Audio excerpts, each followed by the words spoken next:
Well, as we saw in another video, I showed you how I took my 360 video and converted it into a regular HD video. And so now the next question is, how do I actually shoot that particular video to get it to go? So that's what this one is. So this is the GoPro Max. It has a lens on this side of the camera, and when you turn it around, it has a lens on this side, and it has a screen right here.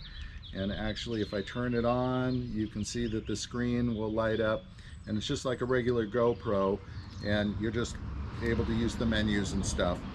And what I do is I'm using just a regular selfie stick. Now this happens to be a Rilo one because my last camera was a Rilo, but just a regular selfie stick, and it's got a GoPro mount on the end.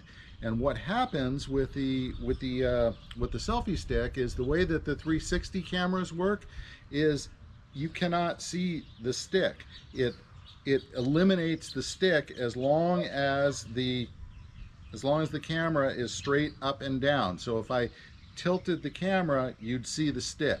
So like if I was trying to film like this and I had the camera tilted how you normally would so that the lens is looking at you, you would see the stick.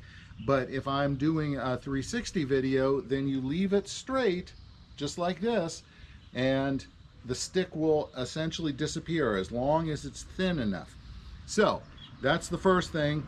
Just get any standard selfie stick and away you go. Now the next question is, how do I actually get the view that I get? So let's take a look at that. Okay, so the next part is, how do I actually mount it? I have a backpack, and it almost doesn't matter what kind of backpack you use. I have a couple that I use. This is the one that I use that has my water that comes into it. You have your selfie stick. You open up the back, and I guess this is about the only thing that's going to be important in your backpack, and you just drop it into the backpack, and you can see that it now sits there. The key is that you then have a zipper, and hopefully you have a dual zipper. I think that that's the only important part, because when you have the dual zipper, now you've basically closed down and limited the movement of the selfie stick within, because there's a little bit of weight going on up here. You've limited the selfie stick, and I'll show you a close-up of what I actually do to make this go. But now that I've closed it, it's got limited movement in here, and it looks really ridiculous when you're riding, but the footage is great. So let me stand back a second and put that on. And so now what you see is that the camera is sticking up out, and it's over my head. Now I can extend the selfie stick a little higher if I want to really go over my head. This is as low as you'd like it, because that way you can, because it's a 360 camera, you see everything.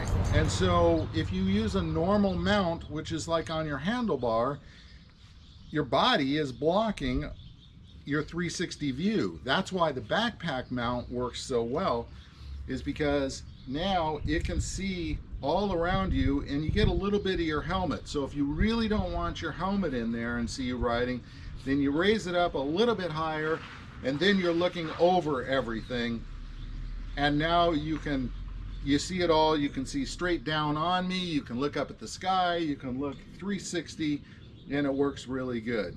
So let me show you how I actually secure the selfie stick inside there to get it to limit its movement.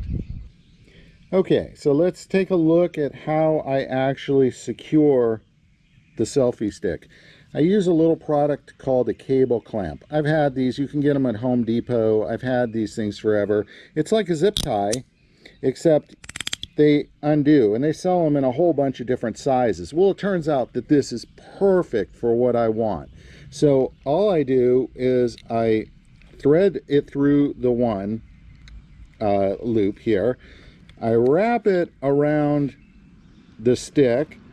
I put the other loop in there and I secure it. And so now the maximum movement I get on this thing is about this far. Now, it will tend to drift a little bit depending on how you put it off, so you can get a little lateral movement left or right, but it's not going to totally fall down, so the camera may lean a little left or right, but it's not going to unzip itself and leave this thing flopping around. It's going to stay pretty darn stable. And so this was the solution to keep it in the backpack. And then of course the beauty is, if I need to get in the backpack or I want to pull it off, I just undo it and then the stick comes right on out. And so that is how I do the mount.